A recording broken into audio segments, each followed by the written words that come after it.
The phone call comes in, oh my God, the customs has seized, under DEA orders, a shipment of sterilized hemp birdseed at the border that was being shipped by a company called Kennex to a birdseed maker.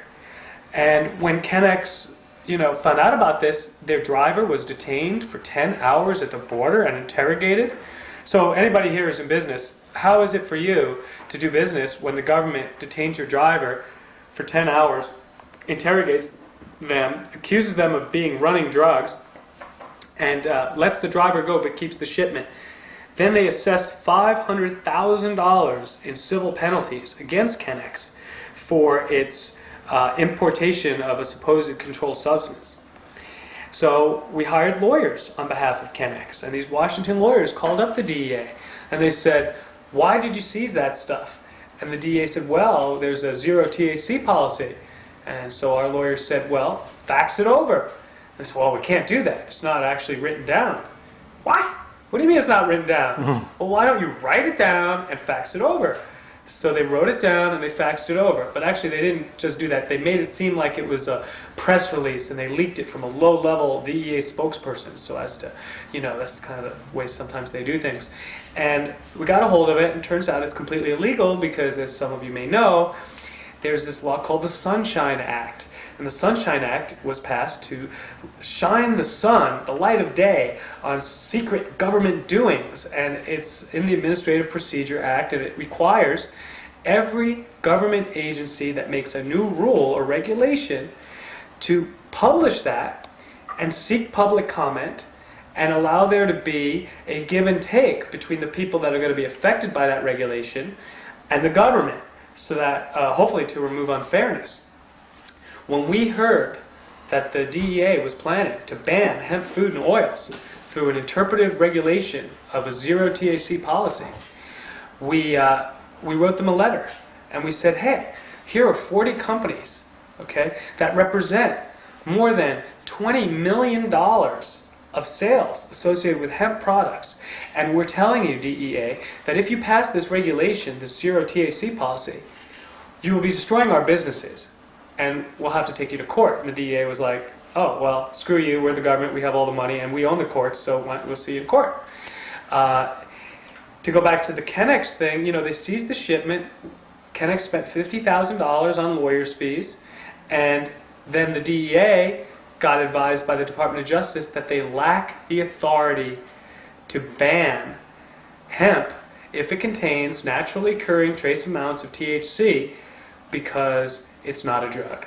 So after all that, the DEA was told it wasn't a drug, they had no authority to do it, and then they said, what can we do about this? So under the Freedom of Information Act, we obtained documents that show that General Barry McCaffrey and the Drug Czar's office issued a memo on April 10th, 2000, April 10th, 1999, I'm sorry. And that memo said, "Hey DEA, here's a way you can get around that Department of Justice ruling that says that you have no authority to ban hemp," and kind of just sent it over. A guy named Ed Jureth wrote it for the Drug Czar. The Drug Czar approved it, and then he sent it over to the head of the DEA, and guess what the DEA did? They adopted the blueprint established by the Drug Czar's office to get around the Department of Justice ruling so they could grasp onto a zero THC regulation. Then they said they were going to pass 3 regulations, just to make it even more complicated so that less people would understand what exactly they were doing, including the courts. One regulation was an immediately effective interpretive rule, which was completely illegal, which banned hemp food and oil. All hemp products, including food and oil, if they contain any detectable amount of naturally occurring THC. And then they passed a second rule.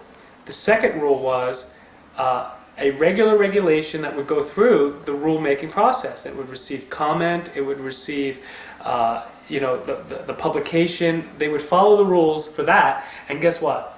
Same rule, same exact rule. So one was illegal, but belt and suspenders approach, like by the time we would have that one validated, they would go with the next one. The third rule was a special exemption. They were doing us a big favor, and they're exempting hemp fiber from the new rule. Thank you, DEA. So, we challenged those 3 rules. There was a massive civil disobedience action on December 4th, 2001, and that was the date by which all the comments had to be handed in for this new rule. 100,000 comments were submitted to the DEA, all in opposition to the new rule. And this action, the civil disobedience, took place in 76 cities, and we did it with the Students for Sensible Drug Policy. All right. And that group worked with the group I work with, which is called VoteHemp.com. And VoteHemp.com helped organize this effort. And part of what happened with that protest, VoteHemp.com, worked to make sure the facts were out there and provided, with the help of people like David Bronner and Dr. Bronner Soaps, we provided hemp samples. Yeah, I've had Dr. Bronner on the show, just his lecture at the Normal. Great. It was very, very, very interesting. Yeah, he's a good one. Yeah. And so we had this interesting incident. 3 Syracuse University students were arrested for the unlawful possession of a hemp candy bar. Uh-huh. A legal hemp candy bar that was imported from Canada, completely legal, completely non-psychoactive. First, the police came to the students and said, "You can't do this here." And they said, "Well, with all due respect, we have our First Amendment rights and we have no intention of leaving." So they took a bar, they did a little field test, came back and said it tested positive for marijuana, and arrested them. So our legal team helped the local legal team, and we got the case dismissed with prejudice for failure to state a case, because in New York, it's not illegal to have a hemp granola bar. And the result is that those students now hold a wrongful prosecution case against that overly zealous prosecutor who thought he was making a name for himself.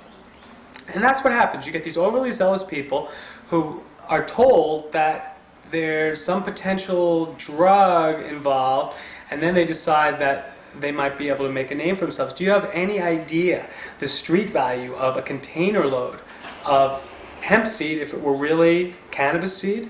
It'd be over $1 trillion for 25,000 pounds of viable hemp seed. I mean, this is what they thought they had. It would have been one of the biggest drug busts in history.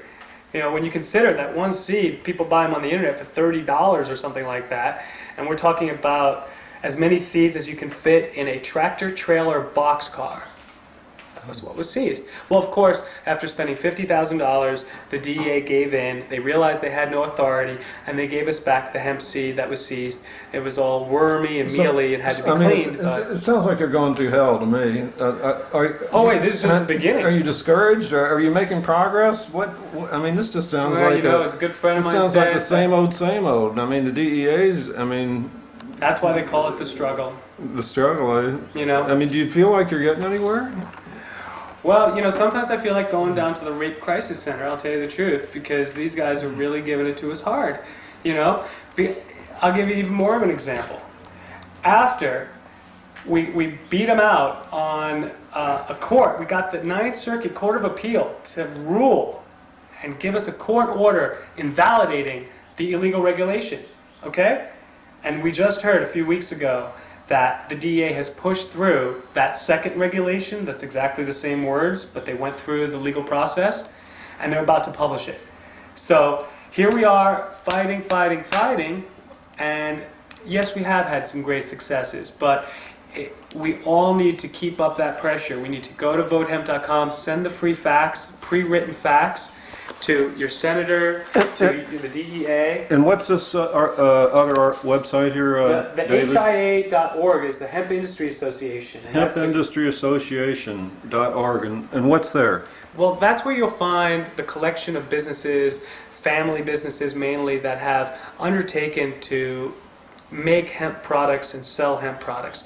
So if you're looking for twine, for example, you can go there, or you're looking for some other product, or you want to find the hemp company that's maybe closest to you, or you want to find information about hemp, or that's the group that we go to. It's an industry trade group. It's about the businesses that are in the hemp business. Is this now a national or? It's a national, It's sure. a national organization. Is there an international equivalent? Well, there are some international organizations. The issues that we have in North America, particularly